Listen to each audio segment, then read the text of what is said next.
Hello दोस्तों, स्वागत है आपका। ये यूजीसी नेट परीक्षा जनवरी 2017 हिंदी प्रश्न पत्र 2 है। मैंने सितंबर के डाल दी हूँ।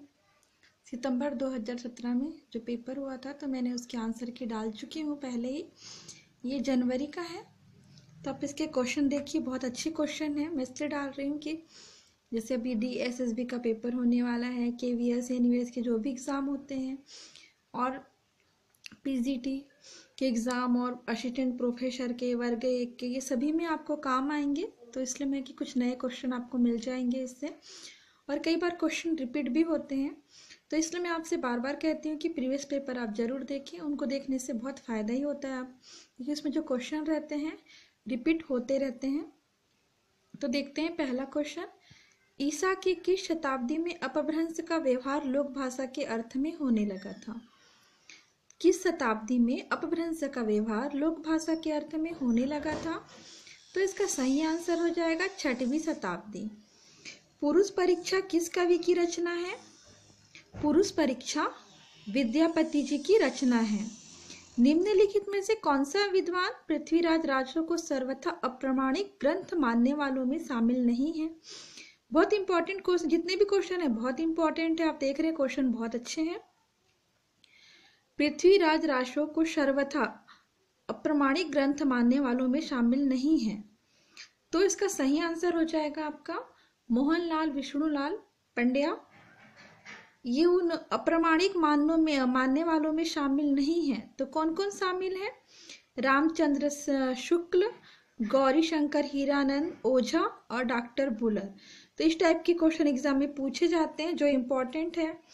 जैसे कि आपसे पूछ लिया कि इसको अप्रामाणिक किसने माना है, तो आपको इसमें रामचंद्र शुक्ल, गौरी शंकर हीरानंद ओझा, डॉक्टर बुलर, किसी एक का ऑप्शन नाम दे दिए और 3 कोई अलग। तो इस टाइप से क्वेश्चन पूछे जाते हैं, इसलिए बहुत इंपॉर्टेंट है यह। दोस्तों आपने देखा होगा शायद KVS हो, NVS हो, चाहे वह CBSE नेट हो, उसमें आपको पृथ्वीराज के ऊपर क्वेश्चन पूछे जाते हैं एग्जाम में कि इनके रचनाकार कौन है। इस टाइप के क्वेश्चन भी पूछे जाते हैं। मोरा जोबना नवेल रा भयो है गुलाल, कैसे घर दीनी बकस मोरी लाल। उक्त काव्य पंक्ति के रचयिता कौन है? तो इसके रचयिता हैं आपके अमीर खुसरो जी हैं। मीराबाई की उपासना किस प्रकार की थी? तो थी माधुर्य भाव की। और जो उपासना वगैरह ये भी एग्जाम में पूछे जाते हैं, जैसे KVS में पिछले बार पूछा गया था, तुलसीदास की पूछी गई थी। तो एग्जाम में क्वेश्चन इस तरह से पूछे जाते हैं। आचार्य रामचंद्र शुक्ल के अनुसार कबीर ने अपनी सखियों में सधुक्कड़ी भाषा का प्रयोग किया। सधुक्कड़ी से क्या अभिप्राय है? तो सधुक्कड़ी से क्या अभिप्राय हो जाएगा? ऑप्शन सी सही है, राजस्थानी पंजाबी मिली खड़ी बोली। राजस्थानी पंजाबी मिली खड़ी बोली है। सुजान कुमार किस सूफी प्रेमाख्यान का नायक है? तो चित्रावली का नायक है और यह उस्मान के द्वारा लिखी गई है। सुजान कुमार किस सूफी प्रेमाख्यान काव्य का नायक है? दोस्तों अगर आप लोगों के पास जैसे जो सूफी जितने भी कवि हैं उनके जो मतलब उनकी जो रचनाएं हैं, उनके नायक, उसके ऊपर भी मैं आपको एक वीडियो बना के दूंगी, क्योंकि एग्जाम में आप देख रहे हैं पूछे जा रहे हैं क्वेश्चन। सुजान कुमार का भी पूछा गया था और फिर एक बार बिसल देव राष्ट्र का, मतलब ऐसे क्वेश्चन पूछे जा रहे हैं एग्जाम में। इसलिए मैं आप लोगों से कहती हूँ कि आप प्रीवियस पेपर जरूर देखें, उससे आपको आइडिया होगा कि कैसे क्वेश्चन पूछे जाते हैं। और दोस्तों 1 फरवरी से आपको पता लग जाएगा कि क्वेश्चन अब किस तरह से पूछे जाएंगे। लेकिन जो फर्स्ट पेपर रहेगा वो वैसा ही रहेगा जैसे पहले आते थे क्वेश्चन, वैसे ही क्वेश्चन रहेंगे। समय भले थोड़ा कम हो सकता है। पहले 3 पेपर होते थे CBSE नेट में, अब सुनने में आ रहा है कि 2 ही पेपर होंगे। तो 1 फरवरी में क्लियर हो जाएगा कि कैसे पेपर आएंगे, क्योंकि नोटिफिकेशन आ जाएगा तो सबको पता लग जाएगा कि क्वेश्चन कैसे। और जो हिंदी के 2 पेपर होते थे उसमें कितने क्वेश्चन आते थे? 125 क्वेश्चन आते थे। तो 100 क्वेश्चन ही पूछे जाएंगे। सखी हाँ श्याम रंग रंगी, देखी बिकाए गई वह मूर्ति, सूरत माही पगी। यह काव्य पंक्तियां किसकी हैं? तो यह काव्य पंक्तियां हैं गदाधर भट्ट की। 30 सौ जोबन मिले, भेद न जानियो जात, प्रात सबय निशि घोष के दुओ भाव दर्शात। इस दोहे में नायिका किस अवस्था का वर्णन किया गया है? नायिका की किस अवस्था का वर्णन किया गया है? तो है वह संधि। जगत जनायो जिहि सकल सोहरी जानियो नाही, ज्यों आखिन सब देखी आखी न देखी चाई। उक्त दोहे में कौन सा अलंकार है? तो ये उदाहरण अलंकार है। मैथिली शरण गुप्त की प्रतिभा का विकास सर्वाधिक किस साहित्य रूप में देखने को मिलता है? तो किस रूप में देखने को मिलता है? प्रबंधकार रूप में। मैथिली शरण गुप्त की प्रतिभा का विकास किसमें मिलता है? प्रबंधकार रूप में।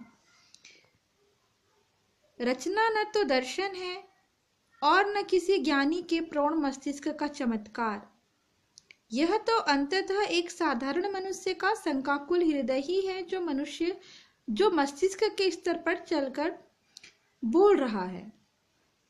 रामधारी सिंह दिनकर द्वारा कहा गया यह कथन उनके किस काव्य के संबंध में है? जो ये कथन है वो किस काव्य के संबंध में है? तो इसका सही आंसर है आपका कुरुक्षेत्र। कुरुक्षेत्र के संबंध में है। उड़ गया गरजता यंत्र गरुण बन, बिंदु शून्य में पिघल गया पर सांप। ये पंक्तियां आगे की किस कविता से है? किस कविता से है यह? तो हवाई अड्डे पर विदा से है। दोस्तों जैसे आप इन क्वेश्चनों को पढ़ते हैं, जैसे इसमें दिया गया है कि अज्ञेय की किस कविता, तो ये जो चारों कविताएं ये किसकी होंगी? अज्ञेय की होंगी। तो जैसे हमने सांप और हरी घास क्षण भर पढ़ चुके हैं, लेकिन पहचान और हवाई अड्डे पर विदा ये हमने बुक में नहीं देखे हैं क्योंकि उसमें दिया नहीं हुआ है। जैसे मैंने आप लोगों को उपकार की बुक से बताई, अरिहंत की और प्रतियोगिता साहित्य से भी हम अभी पढ़ ही रहे हैं। तो ये उसमें आपको रचनाएं नहीं मिलेंगी, तो अपने को कुछ नया देखने को भी मिलता है। तो आप इनको नोट करके रख लीजिए क्योंकि एग्जाम में कई बार यही पूछ लेंगे, तो हमको लगे हमने तो ये पढ़ा ही नहीं है। ठंडा लोहा कविता संग्रह के रचनाकार, इसके रचनाकार कौन है? ठंडा लोहा धर्मवीर भारती। ये क्वेश्चन तो बहुत बार धर्मवीर भारती के ऊपर भी आप देख रहे हैं, मतलब जितने भी मैंने प्रीवियस पेपर डाले हैं तो आपने देखा होगा धर्मवीर भारती, अज्ञेय, इनके ऊपर क्वेश्चन पूछे जाते हैं। मैथिली शरण गुप्त है, रामचंद्र शुक्ल जी हैं, और अपने कौन है जितने भी छायावादी कवि हैं, इन सब के ऊपर क्वेश्चन पूछे ही जाते हैं। तो आप इनके रचनाओं को ज़्यादा देखें क्योंकि इनके क्वेश्चन पूछे ही जाते हैं एग्जाम में। 19वीं शताब्दी के मध्यम वर्गीय बनिया समाज के जीवन का यथार्थ चित्रण किस उपन्यास में हुआ है? तो है वह भाग्यवती। दोस्तों जैसे आपको ये पूछे गए हैं कि मध्यम वर्गीय बनिया समाज के जीवन का यथार्थ चित्रण किस उपन्यास में किया गया है, तो भाग्यवती। तो आपको इसके लिए थ्योरी पढ़नी पड़ेगी, और मैंने आप लोग को जो वन लाइनर डाली है मुख्य तथ्य, जिसमें कि बहुत अच्छा दिया हुआ है, तो उसमें आपको ये जरूर मिल जाएंगे क्योंकि उसमें उपन्यास का आप देख लीजिए, उसमें बहुत अच्छे से दिया हुआ है। इम्पॉर्टेंट दिया हुआ है, उनके मतलब किस विषय पर लिखा गया है, और इसके ऊपर भी क्वेश्चन एक न एक पूछा ही जाता है। आप देख रहे होंगे कि पूछा ही जाता है क्वेश्चन। अगर आप प्रीवियस पेपर देखेंगे तो आप जरूर कि मतलब इस टाइप के क्वेश्चन एक आएंगे।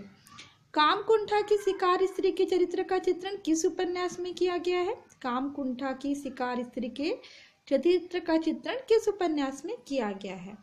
तो ये किया गया है सूरजमुखी अंधेरे की। जैसे मैंने आपको अभी बताया कि सूरजमुखी अंधेरे के, तो आप इस क्वेश्चन को जैसे आप देख रहे हैं तो आप इसको देखिए कि किसका उपन्यास है, यह किसका उपन्यास है, आप मुझे बताइएगा ये किसका उपन्यास है? सूरजमुखी अंधेरे के।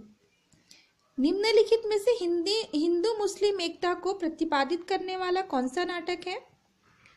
प्रतिपादित करने वाला कौन सा नाटक है? तो वह नाटक है रक्षा बंधन। निम्नलिखित में से भारतेंदु हरिश्चंद्र का कौन सा नाटक क्षेमेश्वर कृत चंड कौशिक के आधार पर लिखा गया है? तो कौन सा नाटक लिखा गया है? क्षेमेश्वर कृत चंड कौशिक के आधार पर लिखा गया है, तो वह है सत्य हरिश्चंद्र। सत्य हरिश्चंद्र लिखा गया है। अर्थोपक्षेपक कितने प्रकार के होते हैं? ये कितने प्रकार के होते हैं? 5 प्रकार के होते हैं। और कौन कौन से होते हैं? तो ये है, पहला है विष्कंभक, दूसरा है प्रवेशक, तीसरा है चूलिका, और चौथा है अंकास्य, और पांचवा है अंकावतार। ये सब क्या है? अर्थोपक्षेपक हैं। निम्नलिखित में से कौन सी रचना मैथ्यू आर्नल्ड की नहीं है? नहीं है कह रहा है, तो जो है उसको देख लेते हैं। Culture and anarchy, literature and drama, essays on church and state, ये तीनों क्या है? मैथ्यू आर्नल्ड की रचना है। आप इसको नोट कर लीजिए क्योंकि एग्जाम में फिर से पूछ सकते हैं। तो जितने भी पाश्चात्य हैं, पाश्चात्य कवि, उनकी भी रचना एग्जाम में पूछी जाती है और मैंने इसके ऊपर वीडियो पहले से बनाए हुए हैं। तो आपका इसका सही आंसर कौन सा हो जाएगा? 20 का डी, द कॉकटेल पार्टी, जो नहीं है।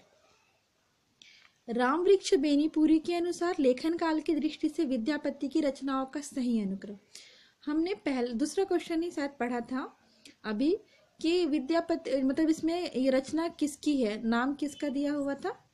पुरुष परीक्षा शायद दिया हुआ था, तो विद्यापति की थी। अगर आपको नहीं मालूम होती तो अगर आप क्वेश्चन पेपर पहले अच्छे से देख लीजिएगा तो आप इसके आधार पे कर सकते हैं, क्योंकि ये पेपर ऑफलाइन होता है। अगर आप एक बार उसको फिल कर देते हैं, डबल से नहीं कर सकते हैं, इसलिए पहले आप क्वेश्चन पेपर अच्छे से देख लीजिए, क्योंकि देखिए आपको इसी में उसका आंसर मिल गया। तो इसका सही आंसर क्या हो जाएगा? बी, भू परिक्रमा, पुरुष परीक्षा, कीर्तिलता, कीर्ति पताका, ये किसकी रचनाएं हैं? विद्यापति की। और हम इसको सही क्रम में बी होगा इसका सही आंसर। रचना काल के अनुसार निम्नलिखित कवियों का सही अनुक्रम। निम्नलिखित कवियों का सही अनुक्रम, तो इसका सही अनुक्रम हो जाएगा आपका डी, चिंतामणि। चिंतामणि 1600 से 1685, महाराज जसवंत 1627 से 1729, देव 1673 से 1767 और भिखारीदास 1705 से 1770। हम ये जो रीतिकालीन कवि हैं इनके बारे में हम पढ़ चुके हैं, तो आप जो इनके जीवन काल है इनको भी अच्छे से देख लीजिए, क्योंकि एग्जाम में देख रहे हैं आप पूछे जाते हैं ऐसे क्वेश्चन, रचनाएं वगैरह भी। रचना काल के अनुसार श्रीधर पाठक की निम्नलिखित रचनाओं का सही अनुक्रम, तो इसका सही अनुक्रम, ये श्रीधर पाठक की रचनाएं हैं, तो इनका सही अनुक्रम देखना है। तो इनका सही अनुक्रम क्या हो जाएगा आपका? श्रांत पथिक, सांध्य अटन, एकांतवासी योगी और उजड़ ग्राम। प्रकाशन वर्ष के अनुसार सूर्यकांत त्रिपाठी निराला की निम्नलिखित रचनाओं का सही अनुक्रम। दोस्तों आप देख रहे हैं कि क्वेश्चन पूछे जाते हैं किस तरह से। रीतिकाल का भी एक क्वेश्चन है, आदिकाल के भी पूछे गए, पाश्चात्य कवि उनके भी क्वेश्चन पूछे गए, और ये है छायावादी कवि, इनके भी। तो ऐसे क्वेश्चन हर साल पूछे जाते हैं। इस बार त्रिपाठी जी का पूछा है, हो सकता है अगली बार महादेवी जी का पूछ ले, लेकिन पूछा जरूर। ऐसा नहीं कि आपको कविता ही पूछी जाए, उनके जो आपके जितने भी होते हैं नाटक हैं, उनके कहानियां हैं, उपन्यास हैं, संस्मरण है, उनसे भी क्वेश्चन पूछे जाते हैं। तो इसलिए आप सारी तैयारी अच्छे से रखिए। 24 का क्या हो जाएगा? गीतिका, अणिमा, अर्चना और आराधना। 25 तक ही मैं आपको बताऊंगी, फिर बाकी 25 क्वेश्चन अगले वीडियो में। प्रकाशन वर्ष के अनुसार हिंदी नाटकों का सही अनुक्रम क्या होगा? तो 25 का आपका हो जाएगा 25 क्वेश्चन का आंसर डी, अंधा कुआं, बकरी, एक तारे की आंख, कोर्ट मार्शल। और जितनी भी रचनाएं हैं मैं आपको इनके बारे में पहले ही बता चुकी हूँ, क्योंकि यह क्वेश्चन बहुत बार रिपीट हुआ है। तो मैं आप लोग को इसके बारे में बता चुकी हूँ कि किसकी किसकी रचनाएं हैं। अगर आपने वो नहीं देखे हैं वीडियो तो देख लीजिएगा, या तो आप नाटक में जाकर भी देख सकते हैं, आपको सारी रचनाएं मिल जाएंगी। अगर दोस्तों आपको यह वीडियो अच्छा लगता है तो प्लीज़ इसे लाइक करें, शेयर करें अपने दोस्तों के साथ। दोस्तों जैसे ही ये 2017 का पेपर, तो मैं बीच में मतलब इसके बाद में आप लोगों को 25 क्वेश्चन इसके बाद बताऊंगी, और अभी इसके बाद में आप लोगों को जो स्लेट का पेपर 2017 एमपी में हुआ था उसके कुछ क्वेश्चन शेयर करना चाहूँगी, क्योंकि पेपर बहुत अच्छा था। मैं इसलिए आप लोगों से शेयर करना चाहती हूँ कि हो सकता है, मतलब ऑनलाइन पेपर हुआ था, क्वेश्चन मेरे पास रखे, तो मैं सोच रही आप लोग से शेयर कर लो, क्योंकि हो सकता है आपके जो भी एग्ज़ाम आने वाले हैं अभी उसमें आपके काम आ जाए। थैंक यू दोस्तों इस वीडियो को देखने के लिए, और आप अपने कमेंट या अपने सुझाव कमेंट बॉक्स में दे सकते हैं।